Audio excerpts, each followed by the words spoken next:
अस्सलाम वालेकुम students, I hope you are all fine. Students, जो फर्स्ट हमारा था टॉपिक वो कंप्लीट हो गया, फर्स्ट वो चैप्टर आप कह सकते हैं। तो आज हमने नेक्स्ट चैप्टर स्टार्ट करना है और ये चैप्टर है सीक्वेंस एंड सीरीज से रिलेटेड। तो आज हम सबसे पहले सीक्वेंस देखते हैं या इन्फिनिट सीक्वेंस कह सकते हैं आप इसे। तो उसकी जो डेफिनेशन वो क्या है हमारे पास कि an infinite sequence of a number is a function whose domain is the set of positive integers. यानी अगर किसी फंक्शन की जो डोमेन है वो सेट ऑफ पॉजिटिव इंटीजर्स होगी तो हम उसे कहेंगे कि वो सीक्वेंस है। जैसे फॉर एग्जांपल ये लिखा हुआ है 2 4 8 10 12, यानी हम इसको यूं लिख सकते हैं। अगर आप इसको पॉजिटिव इंटीजर देते हैं यानी n equal to 1 first number मिलेगा, 2 देते हैं second, third and so on, तो हमें ये सीक्वेंस मिल गया। तो ये सीक्वेंस की एग्जांपल है। सिमिलरली ये भी है, हम यहाँ पे n को पॉजिटिव इंटीजर्स देंगे एंड सो ऑन, ये सारी उसकी एग्जांपल लिखी हुई हैं। तो ये सीक्वेंस की डेफिनेशन है। तो डेफिनेशन की क्या हुई कि सीक्वेंस की डेफिनेशन क्या हुई, अगर किसी फंक्शन की domain set of positive integer होगी तो हम उसे कहेंगे कि वो जो फंक्शन है वो हमारे पास सीक्वेंस है। यानी आप या फिर ये भी कह सकते हैं कि जिस फंक्शन की डोमेन नेचुरल नंबर होगी वो सीक्वेंस कहलाएगा। ये चंद एक मैंने उसकी एग्जांपल लिखी हुई है। उसके बाद हम देखते हैं कि convergence and divergence of a sequence. तो सबसे पहले हम डिफाइन करते हैं कि कन्वर्जेंस क्या होती है। A sequence N is said to be converge to L, यानी कोई सीक्वेंस हमारे पास ए एन है वो नंबर एल को कन्वर्ज करेगा अगर हमारे पास ये कंडीशन हो, यानी ये सीक्वेंस है उसमें से ये उसकी लिमिट एल को माइनस करें, वो लेस देन एप्सिलॉन हो for all N is greater than equal to N. यानी हमें एक ऐसा नेचुरल नंबर एन मिलना चाहिए कि उसके बाद जो है वो लिमिट का और उस सीक्वेंस का जो डिफरेंस है वो लेस देन एप्सिलॉन आना चाहिए। हमें कोई एक एन ऐसा मिलना चाहिए, तो फिर हम ये कहेंगे कि वो सीक्वेंस कन्वर्ज करता है। इसके लिए या फिर हम उसको इस तरह भी लिखते हैं। इसके लिए हम एक एग्जांपल करते हैं, उससे आपको ज़्यादा क्लियर होगा कि हमने क्या देखना है कन्वर्जेंस के लिए। लेट्स से भी ये आपके पास एक एग्जांपल है, हमने शो करना है इसकी लिमिट ये है। तो उसके लिए हम बाय डेफिनेशन इसको करते हैं। बाय डेफिनेशन आपके पास क्या है कि ए एन माइनस एल, यानी जो उसकी लिमिट है इज लेस देन एप्सिलॉन आनी चाहिए। हमें एक एन मिलना चाहिए कि ये कंडीशन सेटिस्फाई हो। अब इसमें हमारे पास ए एन क्या है, a n equal to 1/n² plus 1 और लिमिट जो एल है वो 0 है, यानी ये एल है हमारे पास और ये ए एन है। अब हम इसको लिखते हैं 1/n² plus 1 minus 0 is less than epsilon. ये आपके पास आ जाएगा 1/n² plus 1 absolute is less than epsilon. अब यहाँ पे एक हम ये थोड़ा सा प्रोसेस कर सकते हैं कि 1/n² plus 1 is less then है 1/n² के, यानी कि डिनोमिनेटर आपका छोटा हो गया तो नंबर बड़ा हो जाएगा। फर्दर आप ये स्क्वेयर है तो इसको आप यूं भी लिख सकते हैं इज लेस देन 1/n। ये आपके पास लिखा गया इज लेस देन एप्सिलॉन। अब देखें ये आपके पास बन गया, यानी 1/n is less than epsilon. यहां से अगर आप कैलकुलेशन करें तो 1/एप्सिलॉन इज लेस देन n, ये हमें रिलेशन मिल गया है। और ये रिलेशन हमें ये देता है कि n की वैल्यूज देता है कि किस n के लिए हमारी डेफिनेशन सेटिस्फाई होती है। यानी फॉर एग्जांपल आप में से कोई कहता है कि सर ये वाली बात ट्रू करें एप्सिलॉन इक्वल टू 0.1 के लिए, तो हम क्या करेंगे, आप इसमें वैल्यू दें 1/0.1 is less then n, 10 is less then n। यानी जब हमारा जो n है, जो वो नंबर है वो ग्रेटर देन 10 होगा तो इस एप्सिलॉन के लिए ये वाली बात सेटिस्फाई करेगी। अब अगर कोई और स्टूडेंट कहता है कि सर 0.01 अगर एप्सिलॉन ले तो क्या बन जाएगा 1/0.01 इज लेस देन n। और अब हमारे पास ये 100 आ गया, 100 इज लेस देन, अब n हमें जो है वो 100 मिल गया, उससे बड़े के लिए ये कंडीशन सेटिस्फाई होगी। अब हम इस एग्जांपल के बाद थोड़ा डेफिनेशन की तरफ आते हैं। अगेन देखें क्या डेफिनेशन कहती है कि हमें हर एप्सिलॉन के लिए एक n मिलना चाहिए such that n is greater than equal to n। यानी आपको हर एप्सिलॉन के लिए एक n मिलना चाहिए सच दैट उस n के लिए ये इसका जो आंसर है ये लेस देन एप्सिलॉन है। तो ये यहाँ पे हमने जो इस एग्जांपल में जो जो कैलकुलेट किया है वो यहाँ पे 100 आ रहा है और यहाँ पे 10 आ रहा है, यानी वो वेरी करता है एप्सिलॉन पे। तो इस एग्जांपल पे हमें क्या मिल रहा है कि हर एप्सिलॉन के लिए हमें एक n मिल रहा है कि जब हम वो n लेंगे उसके बाद यानी उससे बड़े जितने भी इंटीजर आएंगे तो उनसे जो है ये हमारा लेस देन एप्सिलॉन होगा। फॉर एग्जांपल अगर आप यहाँ पे एक लाइन ले लें, लेट्स से भी आपके पास क्या है कि ये यहाँ पे अगर ये इंटीजर लगे हुए हैं 1 2 3 4, तो आपका सीक्वेंस में क्या होना चाहिए कि 1 2 3 4 एंड सो ऑन, यानी आप जब आगे आगे जाते जाएंगे तो हमारे पास एक फिक्स नंबर n, यानी लेट से भी यहाँ पे आप 4 ले लेते हैं, 4 के बाद जो टर्म है वो सीक्वेंस की बिल्कुल क्लोज हो जानी चाहिए, यानी उन टर्म्स के दरमियान जो डिस्टेंस है वो लेस देन अगर एप्सिलॉन आ जाएगा तो उस केस में हम कहते हैं कि सीक्वेंस कन्वर्ज करता है। यानी क्या होता है कि लेट से भी ये आपका सीक्वेंस आ रहा था और एक खास नंबर n मिलने के बाद ये टर्म्स इतनी क्लोज हो गई कि इनके दरमियान में डिस्टेंस ऑलमोस्ट 0 हो गया है, तो उस केस में हम कहते हैं कि सीक्वेंस कन्वर्ज करता है। और अगर हमें किसी सीक्वेंस में वो n, वो ये नंबर है n जिसको हम n कह रहे हैं, यानी ये नंबर n मिलेगा कि उसके बाद जो सीक्वेंस है उनकी टर्म के दरमियान अगर डिफरेंस ऑलमोस्ट 0 हो जाएगा तो हम उस केस में कहते हैं सीक्वेंस कन्वर्ज करता है, उस नंबर को कन्वर्ज करता है। तो जैसे ये वाला सीक्वेंस है ये आपका किसको कन्वर्ज कर रहा है, 0 को कन्वर्ज कर रहा है, और ये हमें एप्सिलॉन के हिसाब से n मिल रहा है। यानी इस वाले केस में अगर आप एप्सिलॉन ये चूज करते हैं तो जब आप 100 पे जाएंगे n 100 होगा, उसके बाद जितनी भी टर्म्स आपको मिल रही हैं उनके दरमियान जो डिस्टेंस है वो ऑलमोस्ट 0 होगा।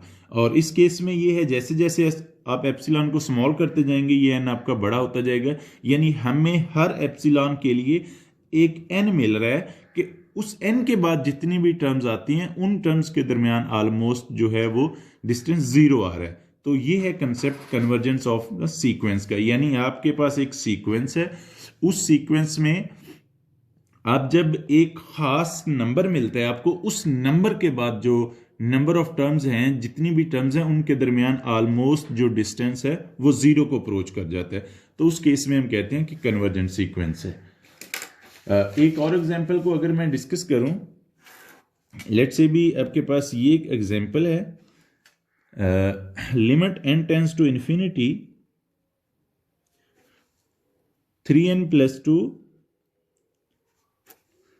Over n + 1 equal to, limit आपके पास 3 आएगी। हम इसको प्रूफ करना चाहते हैं कि ये लिमिट 3 है, तो उसके लिए आप क्या करेंगे, सबसे पहले यहाँ पे आपके पास an है 3n + 2 ओवर n + 1 और l आपका 3 है, तो आप डेफिनेशन लगाएंगे an - l is less than epsilon, तो आपके पास क्या आ जाएगा, an 3n + 2 over n + 1 - 3 absolute is less than epsilon.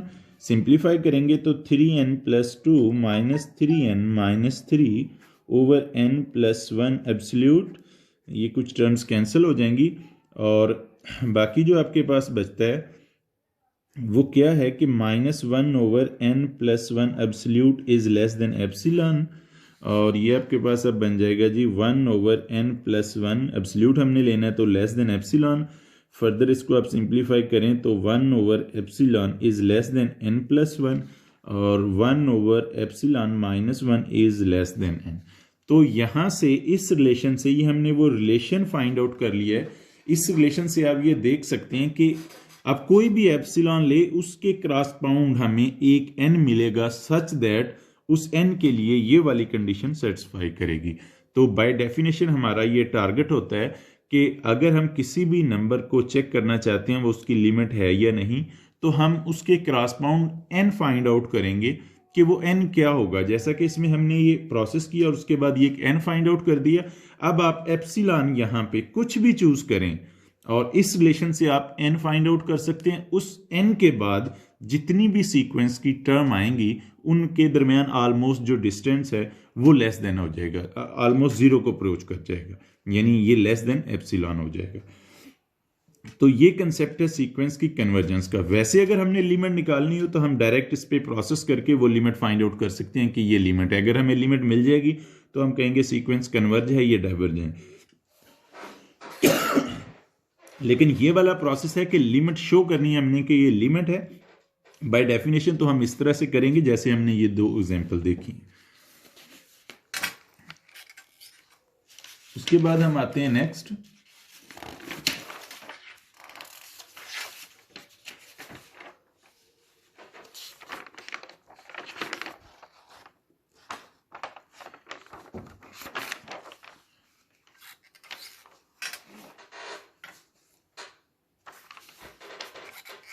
Next है जी डाइवर्जेंट सीक्वेंस। तो हम सीक्वेंस को कहते हैं कि नंबर एक तो ये बात हो गई कि अगर कोई सीक्वेंस कन्वर्ज नहीं करता तो वो सीक्वेंस डाइवर्ज करेगा। दूसरे लफ्ज में आप ये कह सकते हैं कि अगर आप उस सीक्वेंस की लिमिट निकालते हैं वो या तो इन्फिनिटी आती है तो या माइनस इन्फिनिटी आती है, तो और या फिर थर्ड केस क्या हो सकता है कि उसकी लिमिट एग्जिस्ट ना करे, यानी या तो आ जाए आपके पास मतलब डिफरेंट लिमिट आ जाए। उसकी एग्जांपल आप ये कह सकते हैं कि अगर आप an इज इक्वल टू -1 लेते हैं, अब जब आपके पास n आप लेते हैं इवन, n को अगर आप इवन लेते हैं तो आपकी जो लिमिट है n tends to infinity an, वो आपके पास आ जाएगी जी इवन के लिए 1, क्योंकि ये पॉजिटिव हो जाएगा। और अगर आप n लेते हैं 8 तो उस केस में आपके पास लिमिट जो है वो n tends to infinity -1/n equal to -1 आ जाएगी। यानी अगर आप ये सीक्वेंस ले रहे हैं तो आप इसकी देख रहे हैं कि आपको दो लिमिट्स मिल रही हैं, एक n इवन के लिए मिल रही है, एक ऑड के लिए, यानी ये लिमिट एग्जिस्ट ही नहीं करती। तो इस तरह का जो केस होगा उसमें हम कहेंगे लिमिट एग्जिस्ट नहीं कर रही, तो यानी ये डाइवर्जेंट सीक्वेंस है क्योंकि लिमिट एग्जिस्ट नहीं कर रही। तो डाइवर्जेंट के लिए क्या, या तो लिमिट इन्फिनिटी आ जाए, माइनस इन्फिनिटी आ जाए, या फिर एग्जिस्ट ना करे, यानी दो लिमिट्स हमें मिल रही हैं, तो उस केस में हम कहेंगे वो सीक्वेंस डाइवर्ज करेगा। ये एक एग्जांपल ये भी लिखी है कि आपने एन लिया है ये वाला और इस पर लिमिट लगाई है तो इन्फिनिटी आ गया, तो इसका मतलब ये हुआ कि ये डाइवर्ज कर रहा है, और इसमें लिमिट एग्जिस्ट नहीं कर रही, दो लिमिट्स मिल रही हैं, तो ये भी डाइवर्ज कर रहा है। नेक्स्ट अब हमारा एक थ्योरम है, sequence in are can have at most one limit, यानी आप ये कह सकते हैं कि सीक्वेंस की जो लिमिट है वो यूनिक होती है। हमने यहाँ पे ये शो करना है कि जो भी हमारा सीक्वेंस होगा उसकी लिमिट यूनिक होगी, दो लिमिट्स नहीं हो सकती। इसके प्रूफ के लिए मैं ये कहता हूं कि लेट से भी मेरे पास दो लिमिट हैं, let x, y be two limits,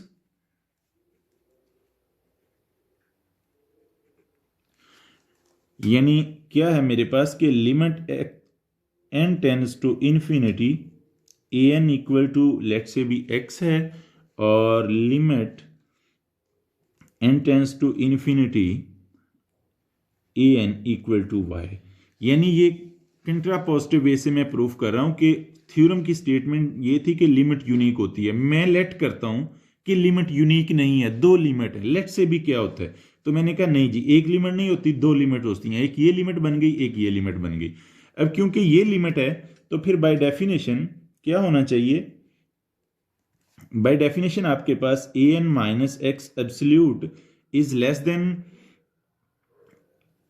epsilon होगा, ये एप्सिलॉन बाय 2 कह लें, फॉर ऑल कोई n जिसके लिए होगा, for all n is greater than equal to n, यानी कन्वर्जेंट है तो हमें कोई n मिलेगा जैसा कि हमने एग्जांपल में देखा है जिसके लिए ये होगा। और फिर अगर दूसरे पे लगाएं, दूसरी लिमिट पे, तो उस पे भी ये होना चाहिए, is less than epsilon by 2 and so on. For all ये आप कोई n इस टाइम पे, पहले आपने n कहा था, इस टाइम पे आप कोई n2 कह सकते हैं, यानी कोई इसके लिए भी n मिलेगा और कोई इसके लिए भी n मिलेगा, n1। ये कंडीशंस होगी, यानी अगर ये दो लिमिट्स हैं तो फिर ये डेफिनेशन को सेटिस्फाई करना चाहिए। अब यहाँ पे अगर मैं ये ले लूँ x minus Y late say भी, तो इसको आप सिंप्लीफाई करके ये लिख सकते हैं an minus an plus X minus Y. Further इसको थोड़ा सिंप्लीफाई करके आप ये लिख सकते हैं कि ये an माइनस वाई और minus an into minus x, यानी इसको जस्ट मैनेज किया।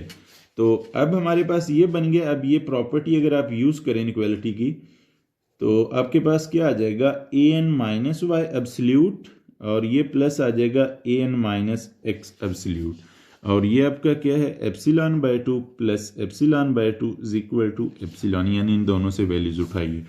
तो यानी आपके पास क्या बन गया, X minus Y absolute is less than epsilon, और एप्सिलॉन जो है, एप्सिलॉन बी एनी आर्बिट्रेरी, या कह सकते हैं आप वेरी स्मॉल। सो आप इसको चूज कर सकते हैं कि टेंस टू 0 है, यानी ऑलमोस्ट 0 है। तो फिर x minus Y absolute equal to 0 हो गया और x इक्वल टू वाई। तो लिमिट्स मतलब दोनों नंबर एक सेम हो गए। तो हमने ये कहा था कि नहीं, दो लिमिट्स हैं, जबकि जब हमने उस पर दो लिमिट कहने के बाद जब उस पर प्रोसेस किया तो एट द एंड हमें ये पता चला कि वो दोनों एक ही नंबर्स था, वो दोनों सेम ही लिमिट्स थी। तो इसका मतलब ये हुआ कि जो सीक्वेंस की लिमिट है वो एटमोस्ट 1 होती है, यानी दूसरे लफ्जों में आप ये भी कह सकते हैं कि सीक्वेंस की जो लिमिट है वो यूनिक होती है। यूनिकनेस थ्योरम भी आप इसे कह सकते हैं। इसके बाद एक ये थ्योरम है। थ्योरम क्या है कि अगर आपके पास दो सीक्वेंस है, एक ए को कन्वर्ज करता है, दूसरा बी को कन्वर्ज करता है, तो उनकी जो सम है वो ए प्लस बी को कन्वर्ज करेगी। इसी तरह डिफरेंस है, दोनों कन्वर्जेंट हैं, तो उनका जो डिफरेंस है वो ए माइनस बी को कन्वर्ज करेंगे। यानी अगर आपके पास दो सीक्वेंस है, आपको दोनों की लिमिट का पता है, आप उनकी सब्ट्रैक्शन की लिमिट देखना चाह रहे हैं, तो दोनों की लिमिट को माइनस कर दें। इसी तरह प्रोडक्ट का भी है कि लिमिट भी मल्टीप्लाई हो जाएगी तो उनकी लिमिट आ जाएगी, और ये इसी तरह कांस्टेंट है, बाहर चला जाता है, और जो ये आपके पास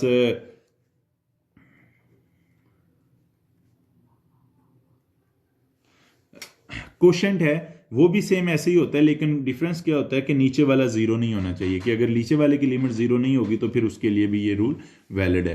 तो स्टूडेंट्स, आपने जो डेफिनेशन मैंने आपको बताई है उसको देखते हुए और इस रूल को देखते हुए जो इस चैप्टर्स की एक्सरसाइज है उसको आपने ट्राई करना है, लिमिट फाइंड आउट करने की कोशिश करनी है, देखना है सीक्वेंस कन्वर्ज करता है या डाइवर्ज करता है। Thank you.